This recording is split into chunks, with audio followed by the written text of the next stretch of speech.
Ini tolong ini, Pak Kapolri perintah tidak boleh ada satupun manusia di sana yang melakukan protes ditetapkan sebagai tersangka. Rumah Pancasila protes keras. Catat ini.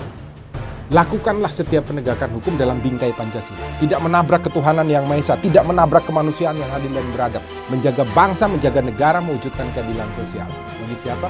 Seluruh rakyat Indonesia. Salam Pancasila dan salam penegakan hukum. Ini dikirimi oleh sahabat Rumah Pancasila, Mas Ardi Jayaningrat namanya. Ada berita terbaru dari Pulau NTT, khususnya di daerah Labuan Bajo ya.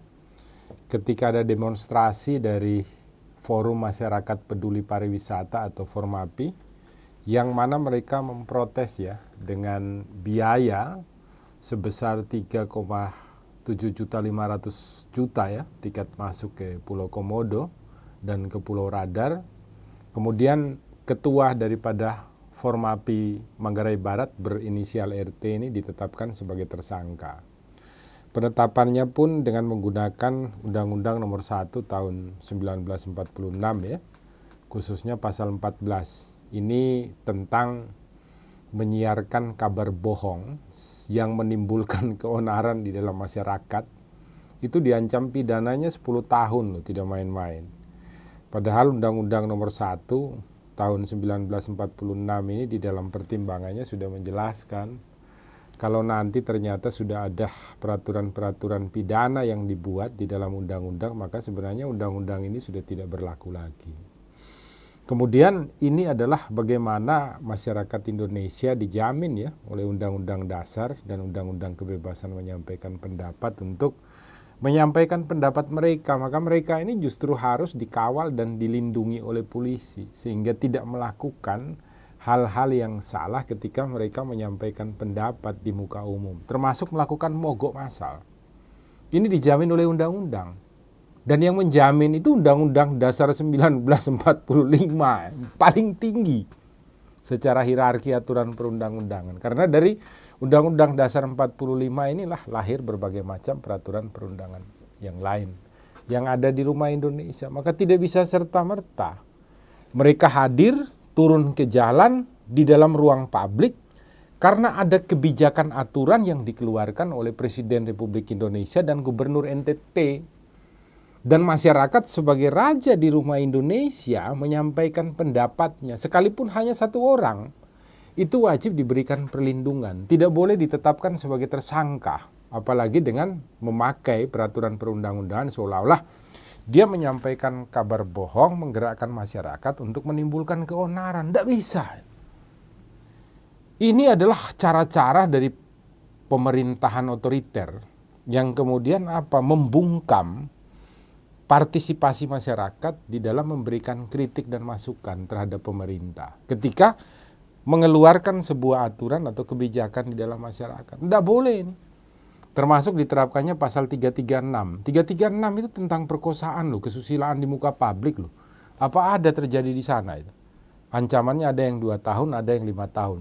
336 di dalam KUHP. Maka Rumah Pancasila ketika menerima hal ini langsung membuat video ini dan menyampaikan kepada Pak Kapolri, tolong Pak, itu perintahkan kepada Kapolresnya justru harusnya mengamankan dan melindungi mereka yang menyampaikan pendapat. Mereka itu raja di rumah Indonesia itu.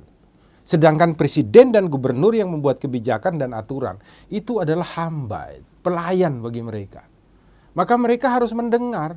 Soal nanti dikabulkan atau tidak itu masalah lain. Masalahnya adalah ketika masyarakat sebagai raja ini turun untuk menyampaikan pendapat mereka bahwa mereka tidak setuju dengan apa yang ditetapkan oleh pemerintah. Mereka dilahirkan di sana oleh Tuhan loh. Hidup bersama-sama dengan Komodo. Berarti mereka yang punya hak utama itu loh.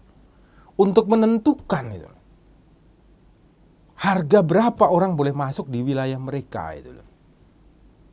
Jangan kemudian diambil mentang-mentang oleh pemerintah dengan alasan apapun ya, termasuk menjaga cagar budaya dan lain sebagainya atau apa segala macam.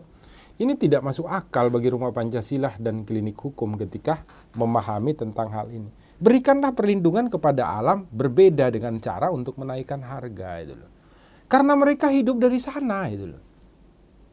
Bayangkan sekarang ekonomi mereka menjadi macet karena pembayaran yang sangat mahal dengan Rp3.750.000. Siapa yang mau datang? Terus ekonomi mereka dari mana berkembangnya masyarakat yang ada di sana? Kalau tidak diberikan jalan keluar oleh pemerintah untuk mengganti ekonomi mereka, mereka pasti akan melakukan demonstrasi. Karena berteriak untuk makan mereka, untuk minum mereka, untuk peri kehidupan mereka. Sehingga nanti dari penghasilan mereka, mereka dapat menyekolahkan anak-anaknya. Keluarganya hidup. Ini tolong ini, Pak Kapolri perintah tidak boleh ada satupun manusia di sana yang melakukan protes ditetapkan sebagai tersangka. Rumah Pancasila protes keras terhadap perilaku yang dilakukan oleh aparatur penegak hukum, khususnya Kapolres bersama jajarannya yang kemudian menetapkan secara sembarangan manusia-manusia yang ada di NTT sana yang melakukan demonstrasi, menyampaikan aspirasi mereka untuk menjadi tersangka. Catat ini. Lakukanlah setiap penegakan hukum dalam bingkai Pancasila. Tidak menabrak ketuhanan yang Maha Esa, tidak menabrak kemanusiaan yang adil dan beradab. Menjaga bangsa, menjaga negara, mewujudkan keadilan sosial. Bagi siapa? Seluruh rakyat Indonesia. Itu perintah Pancasila loh. Pak Presiden baru dari sana, jadi tolong Pak Presiden buka mata, buka telinga, buka hati Anda. Segera tegur Kapolresnya. Ini adalah raja atau tuan Anda Pak Presiden. Di mana? Di NTT. Lindungi mereka, jaga mereka. Supaya apa? Supaya masyarakat ini percaya bahwa di bawah kepemimpinan Bapak mereka dapat mewujudkan keadilan sosial bagi seluruh rakyat Indonesia dalam makan minum dan penghasilan mereka di NTT khususnya di Pulau Komodo. Oleh karena itu marilah kita melakukan penegakan hukum selalu dengan cara Pancasila. Sekali lagi dengan cara Pancasila. Jangan lupa buka mata, buka telinga, buka hati, selalu berbuat baik di rumah Indonesia. Salam Pancasila dan salam penegakan hukum.